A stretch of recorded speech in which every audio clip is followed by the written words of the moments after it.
operating systems worldwide. Then we will talk about a few basic commands in Linux, and then we will discuss the most frequently used commands while working in DevOps. We will also cover a bit of shell scripting, that is the basic part. And finally, we will end this session by discussing about get commands. I hope I'm clear with the agenda, guys. Just a reminder, in case you have not yet subscribed to our YouTube channel, please do subscribe and also click on the bell icon so that you never miss a video from Edureka.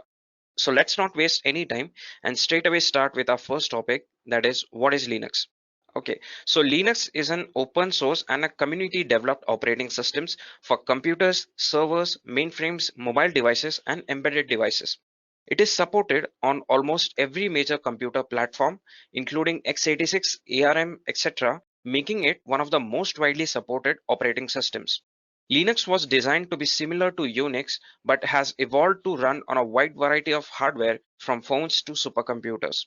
Every Linux-based OS involves the Linux kernel, which manages the hardware resources and a set of software packages that make up the rest of the operating system.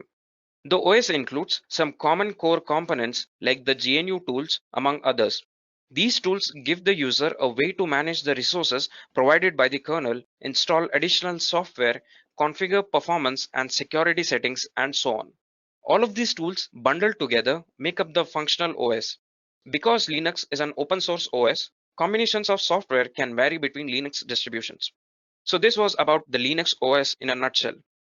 The next part of our discussion is why Linux is one of the most preferred operating systems worldwide. Linux is different from other operating systems in many important aspects. First, and perhaps most importantly, Linux is free. You do not have to pay any amount to download and use it, unlike Windows. Linux is an open source software. The code used to create Linux is free and available to the public to view, edit, and for the users with appropriate skills to contribute to. Once you have Linux installed on your system, you no longer need an antivirus. Linux is a highly secure system. Moreover, there is a global development community constantly looking at ways to enhance its security. With each upgrade, the OS becomes more secure and robust. Linux provides high stability. That is, it does not need to be rebooted after a short period of time. Your Linux system rarely slows down or freezes. As in Windows, you need to reboot your system after installing or uninstalling an application or updating your software. But this is not the case with Linux. You can work without any disturbance on your Linux systems. Linux provides high performance on various networks and workstations. It allows a large number of users to work simultaneously and handles them efficiently. So these were a few advantages of using Linux operating system. Okay, so moving on to the next topic. First, we will have a look at the Linux commands that are very basic. Like even if you're not working in DevOps, if you're someone who's using the Linux-based operating system, you must be knowing these commands. These are the frequently used commands, like while you're working in DevOps. Okay, I'm just showing you the list. Then we will practically see how to use these commands on the command prompt. So these are the few commands. I've tried to cover maximum number of commands so that you're comfortable working with DevOps. So now let us try to execute these commands in a Linux-based system. So in my system, I've installed Ubuntu operating system. So let us start with the basic commands in Linux. So the first command that you must know is the man command. Man stands for manual. Like if you want to know about any command in Linux, you can just type man space the name of the command. Say for example, you have to know about ls, say for example. Just type man space ls. So ls is a command. We'll talk about it later. So just press enter. Okay. So here it shows the name of the command, its syntax, and the description. Like if you want to know what it is and what it does, so you can use man command for it. So the next command that you should know is the clear command. If you want to clear your terminal, just type clear and press enter. So this clears your terminal. So the next command that you must know is, say for example, if you want to know where is your current working directory. For that, there is a command called pwd, that is present working directory. Simply type pwd and press enter. Okay, so here it says home Edureka. So this is my current working directory. And if you want to change your directory, for that there's a command called cd, that is change directory. Suppose from home Edureka, you have to switch your working directory to home. So simply type home. Okay. So if I now type pwd, it says home. So this was another basic command. So the next command is echo command. Say if you want to type anything, like if you want to print anything on the terminal, so you can use echo command for that. Say for example, echo hello world. So I have to print these two words on the terminal. For that, I'll use the echo command. Okay, so it says hello world. Pretty simple. So the next command is su command. Let's see first who is the current user. For that, there's one more command called who am I. Okay, so here it says Edureka. So Edureka is the current user of this system, the Linux system. So if you want to switch to the root user who has all the permissions, as of now, the Edureka is not a super user. He doesn't have any permissions related to file operations or any other operations. So root is a user, the basic user. He has all the permissions on this Linux OS. So if you want to switch to the root user, so simply type su, press enter. It will ask for a password. Type the password. So here it says authentication failure. So there's one more command, bash sudo bash.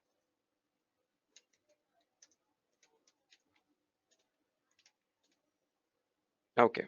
So before it was Edureka here, and now it is root here. So if I type who am I, so here it says root. Okay. So in case if this doesn't work, su doesn't work for any reason, so you can use this command called sudo bash. So it switches to the root user. And if you want to switch back to Edureka, simply type su and the username. Okay, so you're back to the Edureka user. Okay, these are very basic commands, guys, but you must be knowing this. So the next command is the sudo command. So sudo command is for user who doesn't have a proper permissions or privileges for executing some commands or operations. So in that case, you have to use a sudo command. So say for example, adding a user, deleting a user, adding a group, and many other commands that we will see in the upcoming commands. So I'll just give you a few examples here of sudo. For example, you have to add a user. So adding a user, deleting a user, that is mostly done by the root user. So he has all the permissions to add a user and all. So say for example, if you have to add a user, so the command for that is sudo user add and the name of the user. Say for example, Arvind. Oh, it says Arvind already exists. So type Arvind11. So it has created a user. And say for example, if you have to add a password to this user, so the command for that is sudo passwd and the username. So it will ask for a password that you need to set. You can type whatever you want, retype it. So it has created a user and it has also added a password for that user. So say for example, you have to delete this user. So the command for that is sudo user delete user del and the username Arvind11. Okay, so the user has been deleted. Say for example, you have to add a group. A group can have multiple users. Okay, so you have to add a group to the system. So the command for that is sudo group add and the group name. So you can say the group name as techies. Okay, so the group has been added. Similarly, if you want to remove this group, sudo group del and the group name. Okay, pretty simple. So let me just clear my terminal. So the next command that we are going to talk about is the touch command. So the touch command is used to create any file on your system. Say for example, I have to create a file, a text file. You can give whatever name, abccba.txt. Oh, it says permission denied. Okay, so here we are going to use the command sudo. So it has created a file called cba.txt. And how can we see that? Simply type ls. Can you see here the file that we have just created, the cba.txt. So this is the use of the touch command to create a file. So the next command that we are going to talk about is the text editor command. Say for example, vi, nano, vim, gedit, and so on. So the vi editor is the most popular and a classic text editor in the Linux family. So to use it, say for example, you have to write something into that file. So for that purpose, you will use sudo vi and the name of the file cba.txt. Okay, so press enter. The file has been opened now, and press I to insert anything into this. Say for example, hi, this is Edureka. So to save this file, simply press escape, W for write and Q to quit. So our file has been saved. So there's one more command called cat command. So this command can read, modify, or concatenate text files. So this command is also used to display the contents of the file. So say for example, I've written something into this file called cba.txt. Now I have to display the contents of this file. So what I'll do is cat and file name cba.txt. So here, this was the line that I had written in this file cba.txt. So the cat command can be used for that. So there are also other flags that can be used with this command. Say for example, -b. So the command would be cat -b and the file name. So this is used to add line numbers to the non-blank lines. So the next flag is -n, that is cat -n. So this command is used to add line numbers to all the lines that are present in the file. Cat -s is used to squeeze blank lines into one lines. And cat -E, it shows the $sign at the end of the line. So these were a few flags that you can use with cat command. So let me just clear the terminal. So the next command that we are going to talk about is the copy command. This command is used to copy files and directories. A copy of the file directory still remains in the working directory. So let me just show you how do you use this command. So it is very simple. Copy. So say for example, cba.txt. I have to copy this file to the location. Say for example, home Edureka. Right now we are at the home location. I have to copy this file to this location, home Edureka. Okay. So the command is very simple. cp file name and the destination name. So press enter. So let us now see whether the file has been copied there. So for that, we'll have to switch to that location.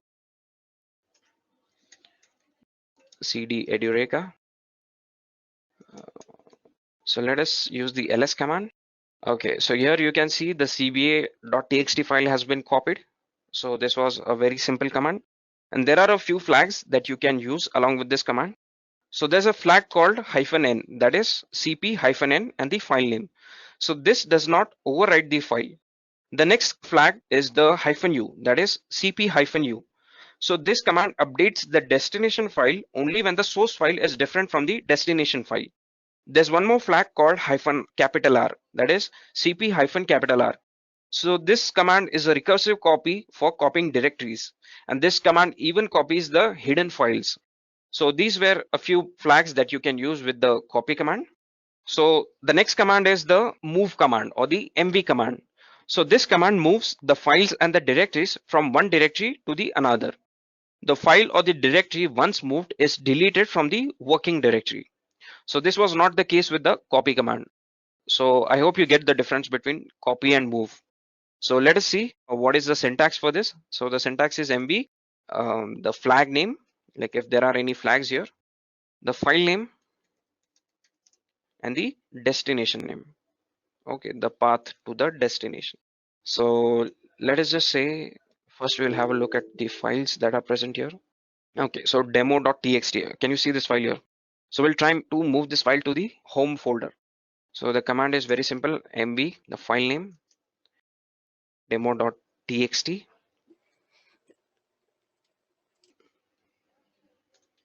It says permission denied, so just simply use sudo.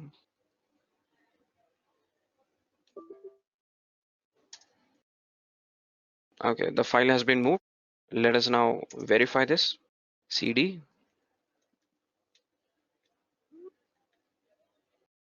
Okay, so we are here at the home folder. Simply use ls command. So as you can see here, demo.txt has been moved. So this was a very simple command and easy to use command. There are three flags that are associated with this command. mv-i. So this command enters into an interactive mode and the command line asks before overwriting the files. So the command mv-u updates the destination file only when the source file is different from the destination file. And the third flag is the mv-v. So this command enters the verbose mode, and this command prints the source and the destination file. So for those who are not aware of what verbose mode is, so verbose mode provides additional details as to what drivers and softwares it is loading during the startup. So this was all about the move command. So the next command that we are going to talk about is the rm command. So this command removes files from a directory. By default, the rm command does not remove directories. Once removed, the contents of the file cannot be recovered. So the syntax for this is very simple: rm, the flag name, and the file name. That's a very simple command and easy to use command. So I'll just show you how to use this. Say for example, I have to remove this file demo.txt. So simply I'll type rm in the file name demo.txt. Oh, it says permission denied. So the file has been removed, and let us just verify this. Okay, so we cannot see anywhere the demo.txt file, so it has been removed. So this was a very simple command, rm. So there are two flags that can be used along with this command. The first flag is the rm-r. So this command removes even the non-empty directories, and the other flag is rm-rp. So this command removes the non-empty directories, including the parents and the subdirectories. So this was the rm command. So the next command that we're going to talk about is the mkdir command. So if you want to create a new directory, then this command can be used. It's a very simple command, and the syntax is even more simple. So if you have to create a directory, simply type mkdir and the directory name. So say for example, in home, I have to create a directory called techies. It says permission denied, no issues. So the directory has been created. Let us just verify this. So as you can see here, this directory has been created here at this location, the home folder. So the flag that can be used with this command is -p, that is mkdir-p. So this command creates both a parent directory and a subdirectory.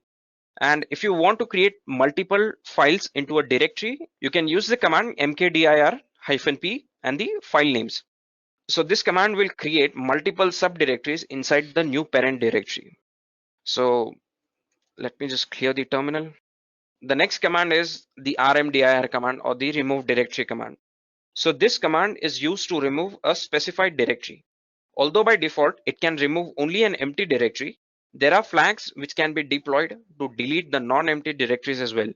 And the syntax for this command is very simple. Simply type rmdir, the flag name, and the directory name. Okay, so very simple.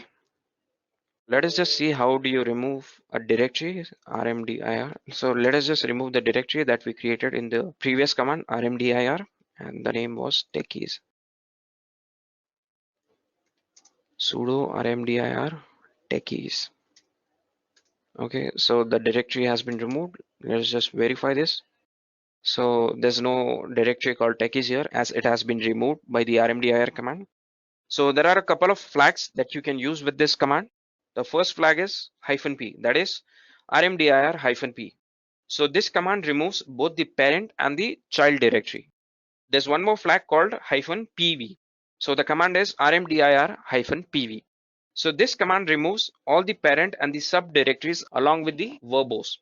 So I hope you're clear with this command, rmdir. So the next command that we are going to discuss is the grep command. So this command is used to search for a particular string or a word in a text file. So this command is similar to Control F, but this is executed via a command line. So let me just show you how do you use this command. So let us say, for example, let me have a text file here. So the syntax for using this command is very simple.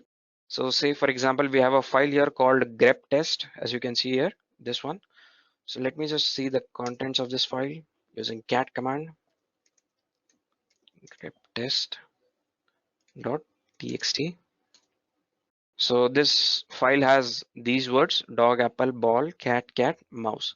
So say for example, I have to search the word cat in this file. So for that, I'll use the command grep the word cat, and the file name grep test.txt. Okay, so as you can see here, the word cat has been highlighted just because it is present in this file.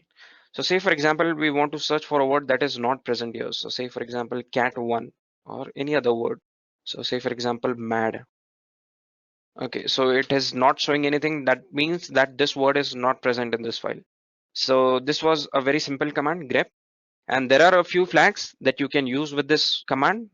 So say for example, grep -i, and obviously the file name. So this command will return the results for case insensitive strings. So there's one more flag called -n, that is grep -n. So this command returns the matching strings along with their line numbers. The next flag is the grep-v. So this command returns the results of lines not matching the search string. Next flag is grep-c.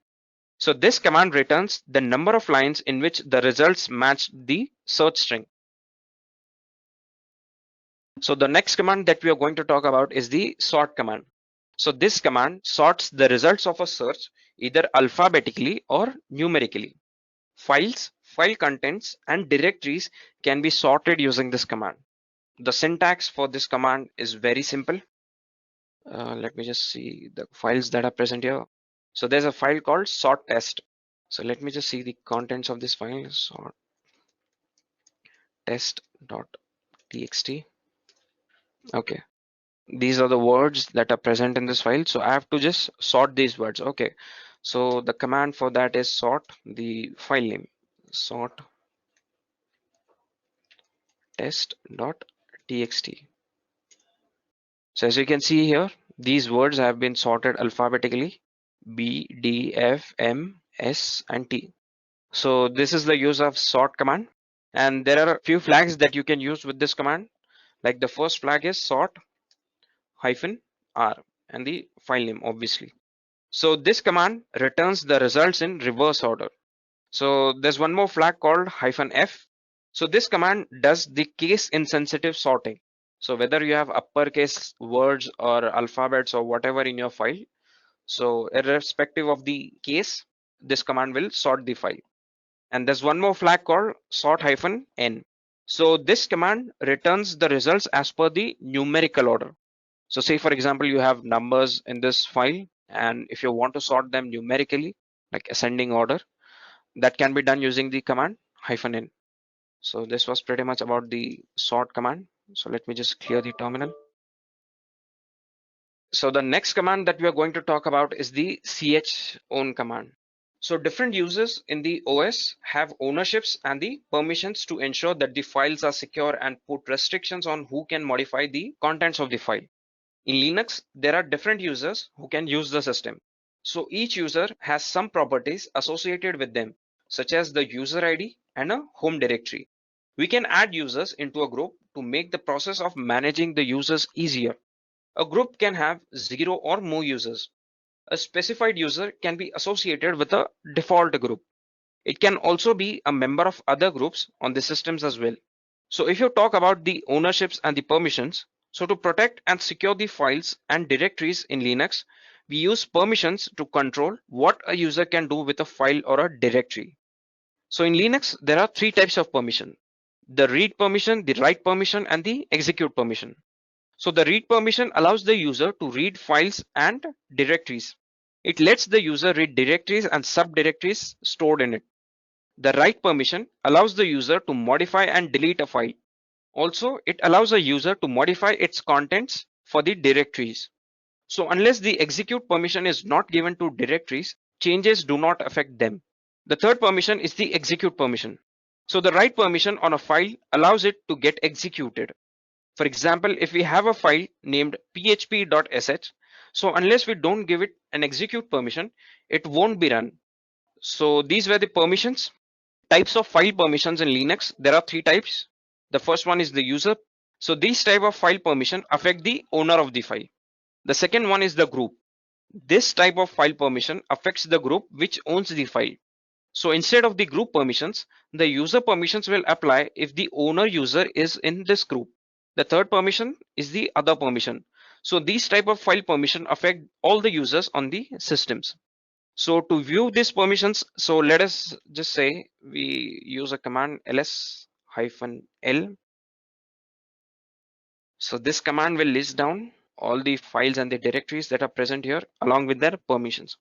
So as you can see here, these are the permissions, these are the users, the groups, and the timestamp, and these are the names of the file.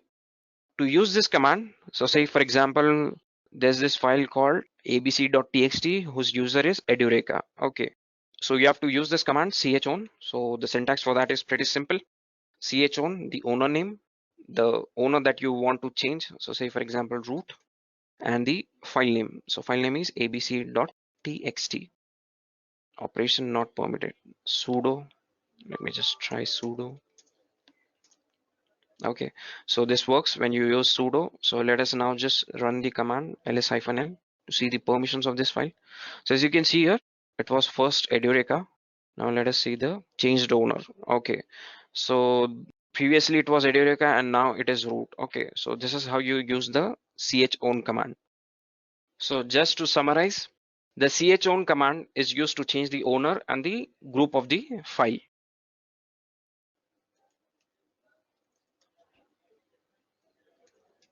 So the next command that we are going to talk about is the chmod command. So this command is used to change the access permissions of files and directories. So the syntax for this command is pretty much simple. So say for example, if you want to change the permissions and the privileges of a file. So for that, let us just see the list of files that is present here and the permissions. So say for example, this file bac.txt, it has these permissions. So we want to give all the permissions to all the users and the groups that want to use this file. So for that, let me type the command chmod 777. Okay, and the file name bac.txt. Okay, so let us again have a look at the permissions of this file. Okay, so as you can see here, previously these were the permissions: read, write, read, and read. And now it has changed to read, write, execute for the user, the group, and the others. Okay, so there are a few numbers that are associated with the permissions, like 0 means no permission at all, 1 means the execute permission, 2 means the write permission, and 4 means the read permission. So here we have used the command chmod 777. So 7 here means read, write, execute, all the three, 4, 2, and 1. So read, write, execute for the user, the second 7 is for the group, and the third 7 is for any other users or the groups. So this was the chmod command, and I hope you have understood this command. So let me just clear the terminal. So the next command that we are going to talk about is the lsof command. So while working in Linux or Unix based system, there might be several files and folders which are being used. Some of them are visible and some of them are not visible. So lsof stands for list of open files. So this command provides a list of files that are open. Basically, it gives the information to find out the files which are opened by which process. So with one go, this command lists out all the open files in the output console. So the syntax for this command is pretty much simple. Let us just type lsof. So as you can see here, this is the list of open files. These many files. Okay, if you scroll. So here you observe there are details of which files are open, the process ID, the user associated with the process. FD stands for file descriptor. Size of the file altogether gives detailed information about the file opened by the command, the process ID, its user, and so on. So CWD here stands for current working directory. Okay. TXT stands for the text file, obviously. So say for example, if you want to know the list of all files opened by a particular user. So there are several users of a system and each user can have different requirements, and accordingly they use files and devices. So to find a list of files that are opened by a specific user, you can use the command, say for example, lsof -u and the username, say for example Edureka. So these are the lists of files that are opened by the user Edureka. Let me just clear the terminal. So then next command that we are going to talk about is the id command. So the id command in Linux is used to find out user and the group names and numeric IDs of the current user or any other user in the server. So this command is used to find out a few important things such as the username and the real user ID, find out the specific user's UID, show the UID and the groups associated with a user, list out all the groups a user belongs to, and display the security context of the current user. The syntax for this command is pretty much simple: ID, the flag, and the username. Okay, so there are a few flags that you can use with this command. The first flag is the -g. So the command would be ID -g and the username. So this command prints only the effective group IDs, whereas ID-G prints all the group IDs. ID-N prints the names instead of numbers, and ID-R prints real IDs instead of numbers. ID-U prints only the effective user ID. ID-help displays the help messages. ID-version displays the version information. So without any option, it prints every set of identified information, that is the numeric IDs. So what you need to do here is simply type ID and press enter. So as you can see here, it displays the UID for this user Edureka, the group ID, and the group that he belongs to, and the respective group IDs as well. So say for example, if you want to know the user ID for this user called Edureka, ID-U, Edureka. So 1000, as you can see here, user ID is 1000 and group ID is also 1000. Let me just verify this. The command for that is ID-G. Okay, 1000, as you can see here. So to find out all the UIDs and the groups associated with the user, so say for example, there's another user called Arvind. So ID Arvind. So as you can see here, the outputs, user ID, group ID, and the groups that he belongs to. So this was about the ID command. So the next command that we're going to talk about is the tar command. So the tar command is used to zip and unzip files of the .tar format. So let me just show you the syntax for this file. So say for example, if you want to zip a folder, so for that the command is tar-cvf space file name and the folder name, source folder name. So this was a very easy syntax for the tar command. And say for example, if you want to unzip a file, so in DevOps, while installing something, you might be getting a file in the .tar format. While unzipping that file, you can use this command tar-xvf and the tar file name. So you can use this command to unzip a file. So this was about the tar command. The next command that we are going to talk about is the cut command. So cut command is used for extracting a portion of a file using columns and delimiters. So say for example, if you want to list everything in a selected column, then in this case, you need to use the -c flag with the cut command. So say for example, let me just see here. So there's this file called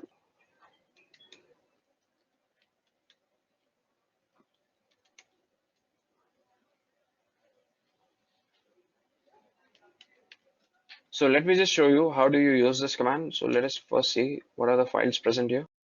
So say for example, this file demo1.txt. Okay, so this file has these lines A11, B22 and C33. So say for example, if you want to display only two columns like A1, B2 and C3 from this file, so using cut command we can do it. So the syntax for doing that is very simple: cut -c1 -2 space the file name. So the file name is demo1.txt. So -c here stands for the column, and which columns? 1 and 2 column. Okay, so just press enter. Okay, as you can see here, it will display these two columns. So say for example, you want only one column. and not the two columns. So just remove this 2 hyphen C1. Press enter. So you can see here A, B, C, only the first column is displayed. Okay. So this was about the cut command. So the next command that we are going to talk about is the SED, that is sed command. So sed is a text editor which can perform editing operations in a non-interactive way. So sed command gets its input from a standard input or a file to perform the editing operations on a file. So sed is a very powerful utility and you can do a lot of file manipulations using sed. So say for example, if you want to replace a text in a file by searching it in a file, you can use the sed command with the substitute s flag, small s, to search for the specific pattern and change it. So say for example, let me just show you an example here. There's this file called demo. So sed test. Okay. So cat, let me just see the content, this file, sed test dot txt. Okay. So here it says, how are you, Baban? So say for example, I have to replace this Baban by any other name. So I can use the sed command here, sed space single quote s, that is the flag that you can use with this command. So the word that you want to replace and the new word, Chagan. Okay. And the name of the file, obviously, sedtest dot txt. So as you can see here, first it was how are you, Baban, and now it is how are you, Chagan. So this was the command sed. I hope you have understood this command. We just clear the terminal. Okay, so the next command that we are going to talk about is the unique command. So unique command is used for filtering out the duplicate lines in a files. So the syntax for this command is pretty much simple. So say for example, you have to remove all the duplicate lines from a file. So you can use this command unique and the file name. So this was a very easy command. The next command that we are going to talk about is the watch command. So watch command in Linux is used to execute a program periodically showing output in full screen. This command will run a specified command in the argument repeatedly by showing its outputs and errors. By default, the specified command will run every 2 seconds and watch will run until interrupted. So the syntax for this command is very simple. You just have to type watch, the flag, and the command. Let me just show you an example using this. So there's this flag called -d that you can use with watch. So this parameter -d highlights the differences between the successive updates. The options will read the optional arguments, which changes the highlight to be permanent. And this allows the user to see what has changed at least once since the first iteration. So let me just type -d, watch -d free -m. Free command we have used. We'll see what free command is in the later part of this session. So the next command that we're going to talk about is the eval command. So eval is a built-in Linux command which is used to execute arguments as a shell command. So it combines arguments into a single string and uses it as an input to the shell and execute commands. So the syntax for this command is very simple, eval and the arguments. So let me just show you an example of eval command here. So say for example, you have to type eval help. Eval help. This command shows the description of the eval command itself. So as you can see here. So let me just clear the terminal. So the next command that we are going to talk about is the history command. History command is used to view the previously executed commands. This feature was not available in the Bourne shell. Bash and Conch shell support this feature in which every command is executed and is treated as the event and is associated with an event number using which they can be recalled and changed if there's a requirement to do so. So these commands are saved in a history file. So in Bash, shell history command shows the whole list of commands. So say for example, just type history here, press enter. So this is the list of commands I've used till now. 400, 500 plus commands, I guess. Yeah, 584 commands I've used. So say for example, if you want to see only last 5 commands that I've used, history space 5, press enter. So these are the last 5 commands that you have used. You can see here. Let me just clear the terminal. Okay. So the next command that we are going to talk about is the dd command. So dd is a command line utility for Unix and Unix-like OS whose primary purpose is to convert and copy files. The command line syntax of dd differs from many other Unix programs in that it uses the syntax option equal to value. So this syntax option equal to value is used for its command line operations. So I'll show you just a practical example of this command. So say for example, you have to back up the entire hard disk. So to back up an entire copy of a hard disk to another hard disk connected to the same system, so this command dd can be used. In this command, the Unix device name of the source hard disk is, say for example, the source hard disk name is devhda and the target hard disk name is devhdb. So how do you use this command dd space if stands for input file space the name of the source hard disk. So it is dev space hda, and I just forgot to place equal to sign here.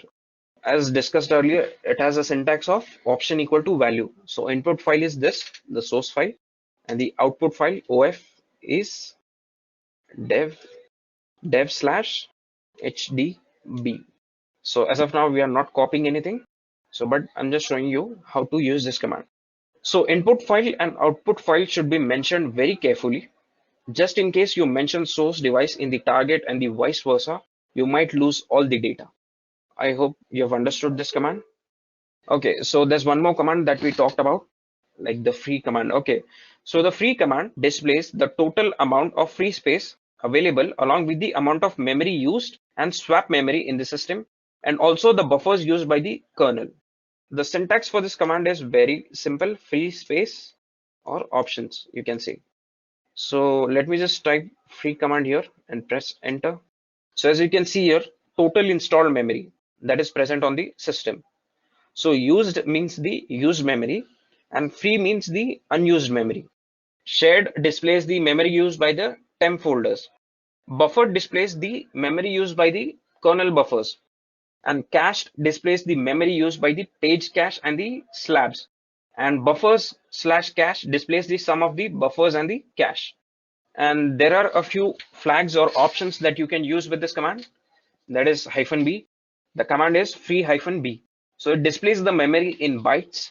If you use -k, this displays the amount of memory in kilobytes, which is by default. -m displays the amount of memory in megabytes. And -g, small g, displays the amount of memory in gigabytes. I hope you have understood this command, free. So let me just clear the terminal. Okay. So the next command that we are going to talk about is the SSH command. So while working in DevOps, you might frequently use this command, the SSH command. So SSH means that secure shell. Okay. So this command refers to a cryptographic network protocol for operating network services securely over an unsecured network. Typical use cases include remote command line execution, but any network service can be secured with the command SSH. So say for example, if you have a master node and the slave node. So if you are running this command, the command that I'm going to type now on the slave node, this will give you access to the master node. So the command for that is very simple, SSH and the master's IP address. So if you run this command on the slave machine, you can get access to the master machine. And vice versa, if you execute this command on the master machine along with the slave IP, you can get access to the slave machine. So there's one more command called /kk𝐤𝐚. So this command is used to generate a public-private authentication key pair. So authentication keys allows a user to connect to a remote system without supplying the password. So keys must be generated for each user separately. So if you generate key pairs as the root user, only the root user can use those keys. So the syntax for creating pair of keys is very simple. So you need to type SSH-kk𝐤𝐚 space -t and RSA. press enter. Here you can press enter. It says it already exists, so I want it to overwrite. Press enter. Enter passphrase, empty for no passphrase. Enter passphrase, press enter. Press enter. Okay, so the key has been generated, as you can see here. -T option here is used to specify the type of key that you have to create. So you have the option of specifying a passphrase to encrypt the private part of the key. So if you encrypt your personal key, you must supply the passphrase each time you use this key. So in this case, we have just pressed enter. We haven't pressed anything in the passphrase. So this prevents an attacker who has access to your private key and can impersonate you and access all the computers you have access to from being able to do so. So this was about the command /kssh-𝐾𝐤𝐚. Let me just clear the terminal. So the next command that we are going to talk about is the IP command. So the IP command in Linux is present in the net tools, which is used for performing several network administration tasks. IP simply stands for Internet Protocol. So this command is used to show manipulative routing, devices, and tunnels. It is similar to the ifconfig command. Okay, the next command that we are going to discuss is the ifconfig command. So ifconfig, that is interface configuration command, is used to configure the kernel resident network interfaces. It is used at the boot time to set up interfaces as necessary. After that, it is usually used when needed during debugging or when you need a system tuning. Also, this command is used to assign IP addresses and net mask to an interface or to enable or disable a given interface. So the syntax for this command is very simple: ifconfig space options and space the interface. So there are two options that you can use with this command, that is ifconfig -a. So this option is used to display all the interfaces available even if they are down. So if you use this command ifconfig -a, okay, so you can see all the interfaces that are available. Okay, yeah, and there's one more command called -s. So if you type ifconfig -s, so this displays a short list instead of all the details. So this was about the ifconfig command. So let me just clear the terminal. Also, if you want to know the IP address of your machine, you simply need to type ifconfig, press enter. Okay, as you can see here, this is the IP address of your machine. So to know the IP address of your machine, you just need to use this command ifconfig. So let me just clear the terminal. The next command that we are going to talk about is the IP command. So IP command in Linux is present in the net tools, which is used for performing several network administration tasks. So IP stands for Internet Protocol. This command is used to show or manipulate routing, devices, and tunnels. It is similar to the ifconfig command, but it is much more powerful and more functions and facilities attached to it. ifconfig is one of the deprecated commands in the net tools of Linux that has not been maintained for many years. IP command is used to perform several tasks like assigning an address to a network interface or configuring network interface parameters and so on. So it can perform several other tasks like configuring and modifying the default and static routing, setting up a tunnel over an IP, listing IP addresses and property information, modifying the status of the interface, assigning, deleting, and setting up IP addresses and routes. So let me just show you a practical example of IP space address. Okay. So this command is used to show all the IP addresses associated on all network devices. So as you can see here, these are the various network devices and their IP addresses. Yeah, so there's one more command called IP space link. So this command is used to display link layer information. It will fetch characteristics of the link layer devices currently available. Any networking device which has a driver loaded can be classified as an available device. So IP-link, press enter. Okay. So this is the output. These are the available devices and the link layer information, as you can see here. So let me just clear the terminal. So the next command that we're going to talk about is the netstat command. So netstat command displays various network related information such as network connections, routing tables, interface statistics, multicast memberships, and so on. So the syntax for this is very simple. For example, netstat and hyphen a. So as you can see here, if we use this command netstat hyphen a, so it is used to show both the listening and the non-listening ports that are available. So this command is used to show both the listening as well as the non-listening sockets. And there's one more command called netstat hyphen at. So this command will list all the TCP ports that are available. So as you can see here, these are the TCP ports. So this was about the netstat commands. So the next command is the nslookup command. So nslookup stands for name server lookup. This is a useful command for getting information from the DNS server. It is a network administration tool for querying the domain name system to obtain domain name or IP addresses, mapping, or any other specific DNS record. It is also used to troubleshoot DNS related problems. So the syntax for this is very simple. Simply type nslookup and the option. Let me just type nslookup, say for example, google.com. So it is giving you the details of this domain, google.com, the server, the address. So if we type this command like ns and the domain name, so this will display a record that is IP address of the domain, as you can see here. So this command queries the domain name servers to get all these details. So this was about the ns lookup command. Let me just clear the terminal. So the next command that we are going to talk about is the curl or curl command, as you can say. So curl is a command line tool to transfer data to or from a server using any of the supported protocols such as HTTP, FTP, SCP, SMTP, and so on. So curl is powered by a libcurl. So this tool is preferred for automation since it is designed to work without any user interaction. So curl can be used to transfer multiple files at once. So the syntax for this command is very simple: curl hyphen space, I repeat, curl space options and the URL. So there's one parameter or the option that you can use with this is -o.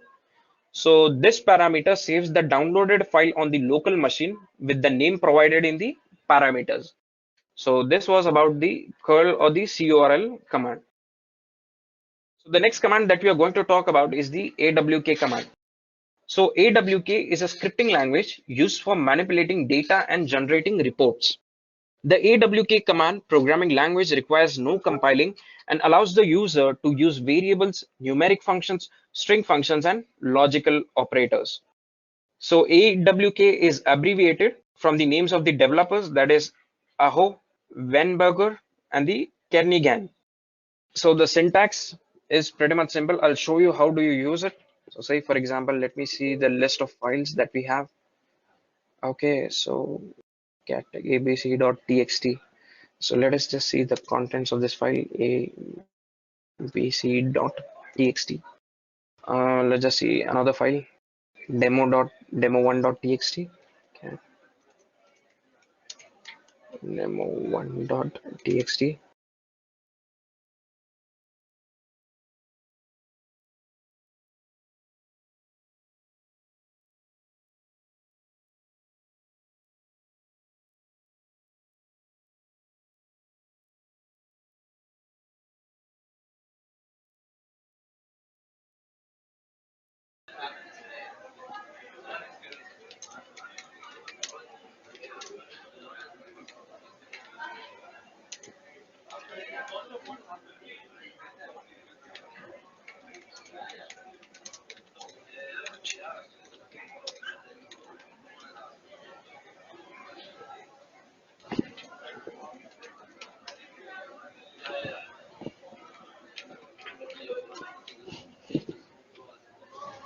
Okay, so I'll just show you how do you use this command. So say for example, you want to print every line from a specified file. So we can use this command awk single quote curly braces.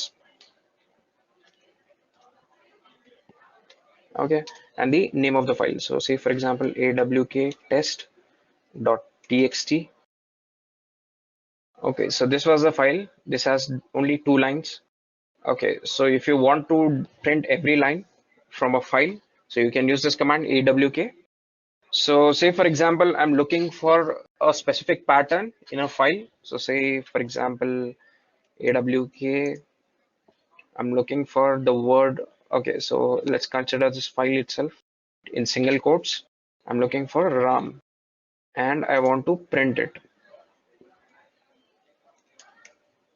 And the file name awk test.txt. So it will print any of the lines that has this word RAM. Press enter. Okay, so these 2 lines have this word RAM, so it has printed both these lines. So this was another use of awk. So the next command that we are going to talk about is the tr command. So tr stands for translate. So this command in Unix is a command line utility for translating and deleting characters. It supports a range of transformations, including uppercase to lowercase, squeezing repeating characters, deleting specific characters, and basic find and replace. It can be used with Unix pipes to support more complex translations. Okay, so I'll just show you an example of the tr command.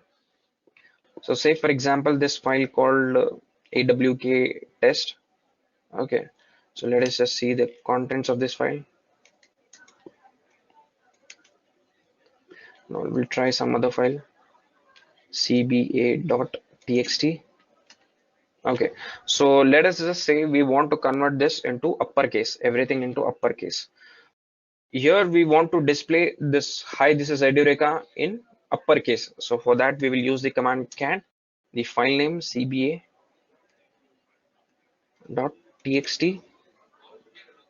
and the pipe symbol tr space double quotes A to Z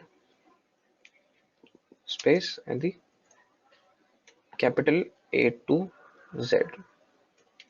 Okay, so this is the syntax for doing this. Press enter. As you can see here, everything has been converted to uppercase. So this is one of the usage of the tr command. So let me just clear the terminal. The next command that we are going to talk about is the env command.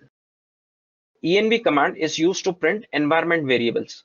It is also used to run a utility or a command in a custom environment. In practice, env command has another common use.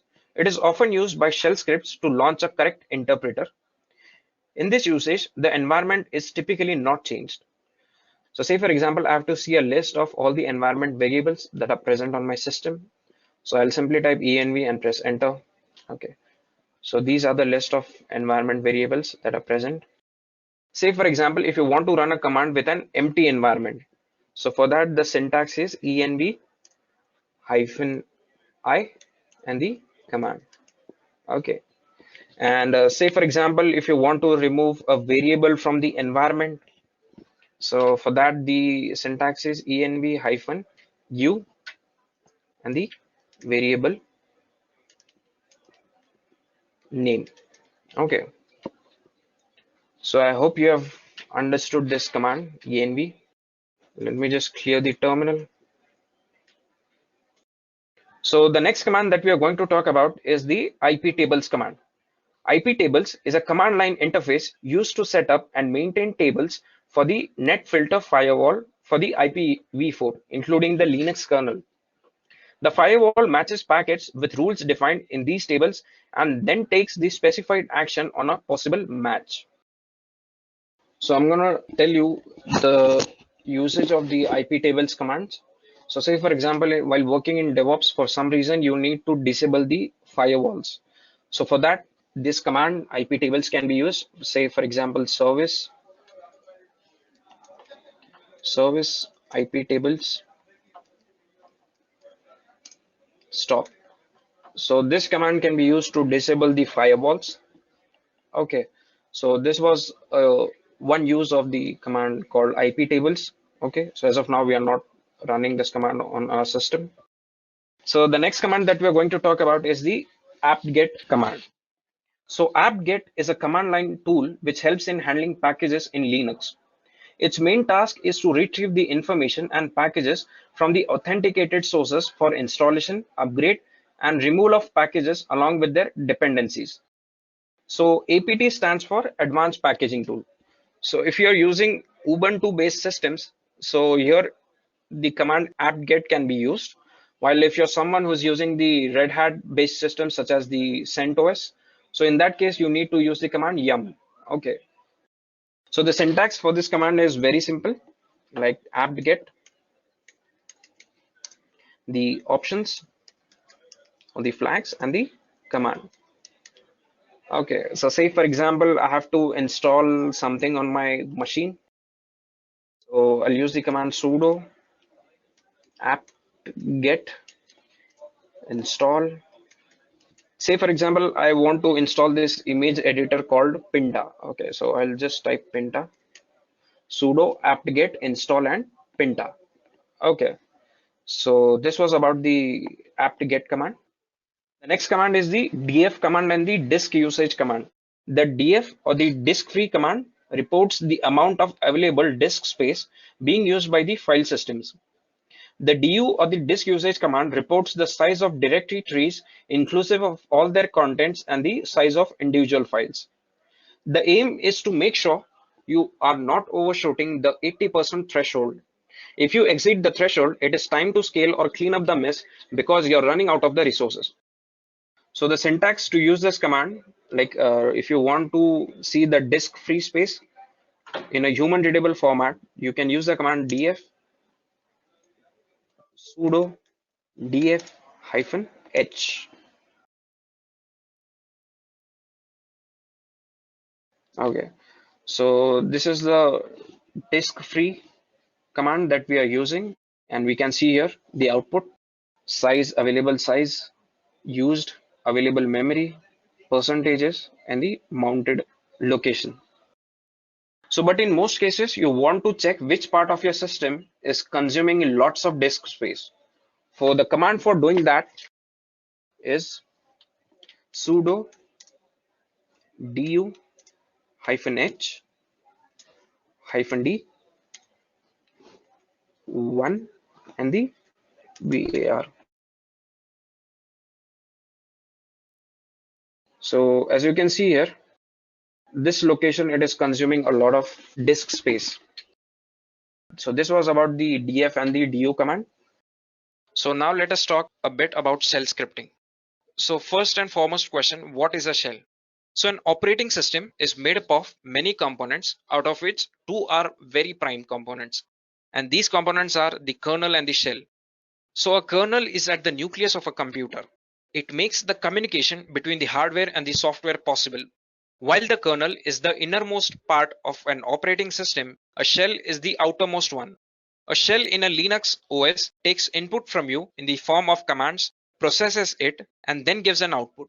It is the interface through which a user works on the programs, commands, and scripts.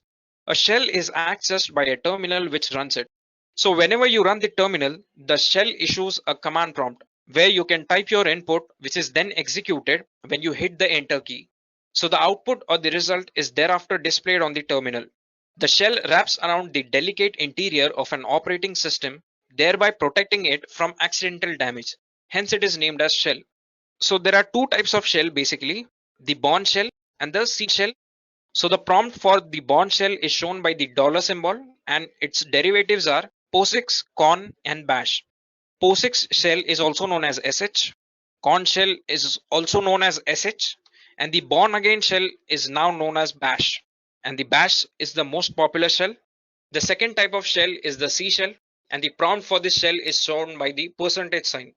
And there are two subcategories for this, that is the C shell, which is also known as CSH, and the top C shell, which is also known as TCSH.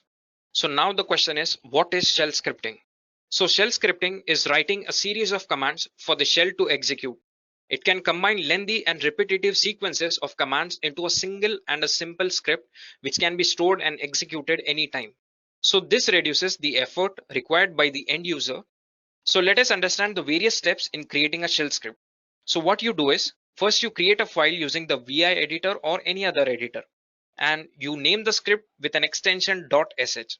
So we will also have a look at it, like we will execute a shell script, but I'll just tell you a few steps of how to do it. Then we have to start the script with the symbols such as hash, exclamation mark, and the /bin/sh. So hash exclamation is an operator called the shebang which directs the script to the interpreter location. So if we use the command hash exclamation mark /bin/sh, the script gets directed to the Bourne shell. Then once we open this file, we have to write some code, we have to save it, and for executing we have to just type the command bash and the file name .sh. I'll just show you how do you do it. Here I have the git terminal or the git bash opened here. So we have to type, say for example, abc.sh.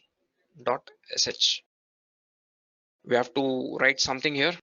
So what we'll do is, I have a simple program which calculates the sum of the digits of a number. It accepts a number from a user and it calculates the sum of its digits and it displays the result. So this is a very simple program. I'll just write it here. I'll just save it, wq. Okay, so it is saved, and now we have to just run this script using the command bash. Let me just check whether I've inserted. Okay, so we are missing out on a very important thing here. We have to type shebang operator. Okay, so hash exclamation /bin/sh. We have written whatever we wanted. Okay, so we have saved it, and now bash abc.sh. So it says enter a number 88. So the sum of digits of 88 is 16. So this is how you write a shell script and you run a shell script. So this was a very simple program, but you can write any program that you want and you can run it using the bash. So we have come to the final part of this session, that is the git commands. And before knowing the git commands, we'll quickly brush up a few things about git. What is git? So Git is a free open source distributed version control system tool designed to handle everything from small to very large projects with speed and efficiency. So Git has the functionality, performance, security, and flexibility that most teams and individual developers need. It also serves as an important distributed version control tool that is used in DevOps. Tools like Git enable the communication between the development and the operations team. So whenever you're developing a large project with a huge number of collaborators, it is very important to have communication between the collaborators while making changes in the project. Commit messages in Git play a very important role in communicating among the team. The bits and pieces that we all deploy lies in the version control system like Git. So to succeed in DevOps, you need to have all the communication in the version control, and hence Git plays a very vital role in succeeding at DevOps. So this was the definition of Git. And this is the diagram that you must remember, like the working directory, the staging area, the local repository, and the remote repository. You just need to remember these things. So if you remember these things, then you will get a clear understanding of what command is used to do what things.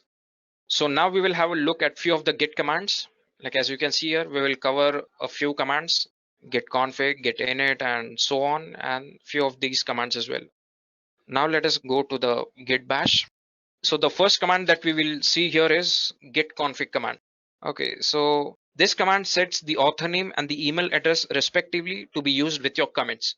So how do you do it? The syntax is pretty simple, like git config hyphen global user.name and the name.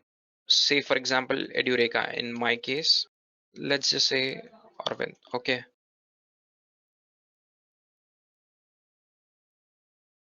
this is the syntax that is used, hyphen global. Previously I just typed a single hyphen. There are two hyphens here. You have registered the username and now you have to register the email. So that is git config hyphen global user dot email and the email address, that is Arvind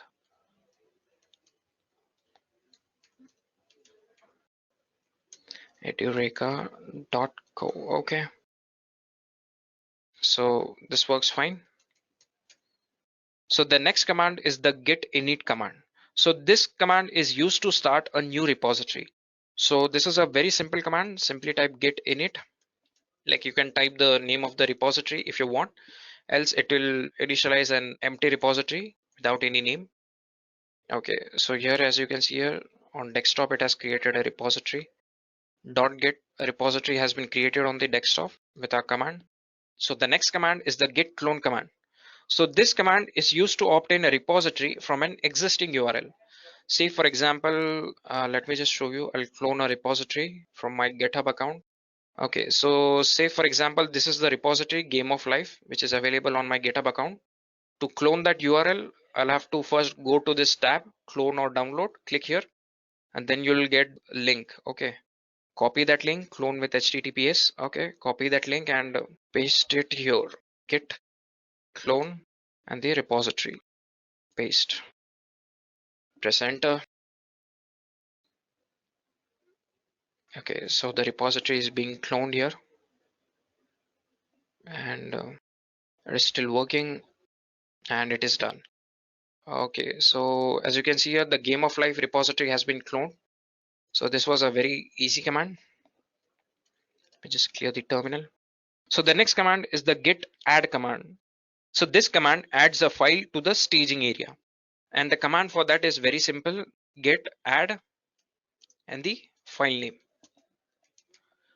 So this is the syntax for the add command. And suppose if you have more than one file to add to the staging area, you can simply use the star option. Okay, so it will add everything, like more than one file or multiple files. So this was about the git add command. The next command is the git commit command. So this command records or snapshots the file permanently in the version history. So the syntax for this command is git commit -m and any of the message that you want to type. Okay, so with each commit you can type a message to notify. So this is the syntax for this command. Let's just say there's one more command called git commit -a. So there's one more flag with this command -a. So this command commits any files you have added with the git add command, and also commits any files you have changed since then. So this is the syntax for this command, git commit -a.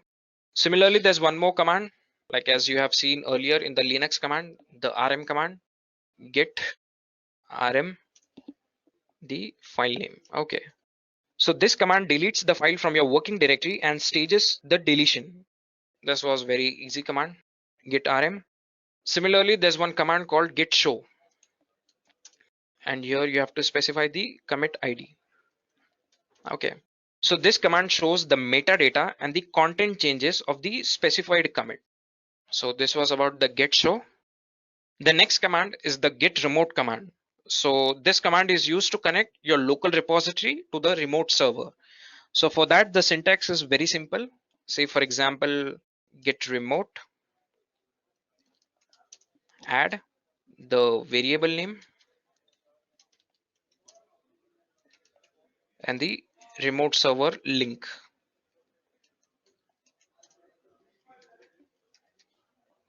This is the syntax to use the git remote.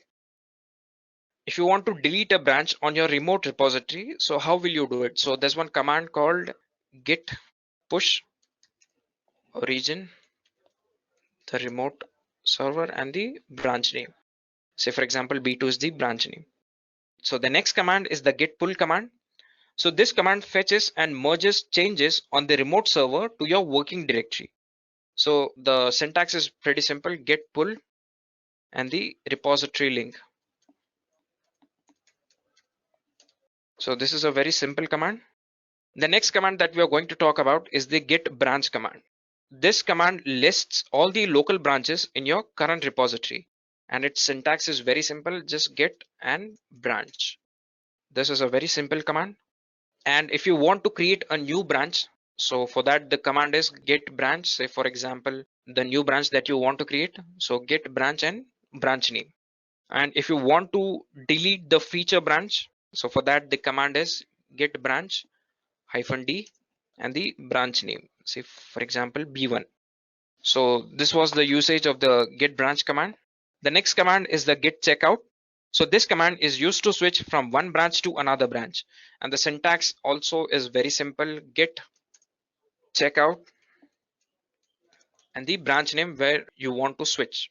Okay, say for example B1 or B2 or even master. So this is one use of checkout. So if you want to create a new branch and you want to switch to that branch, so for that the syntax is git checkout -b and the branch name B4. So this command creates a branch and also switches to that branch. There's one more command called git merge. So what this command does is, this command merges the specified branch history into the current branch, and the syntax for that is git merge and the branch name, branch underscore name. So this is a very simple command like git merge and the branch name. There's one last command that we will have a look at, that is git rebase. So what this command does is, this command will move all your work from your current branch to the master branch. They look like as if they are developed sequentially, but they are developed parallelly. So the syntax for rebase is git rebase and the branch name. So this was the syntax for git rebase. With this, we have come to the end of this session. I hope you have enjoyed this session. If you have any queries related to anything with respect to this presentation, you can post them in the comments box below, and we will try to get back to you as early as possible. Thank you so much.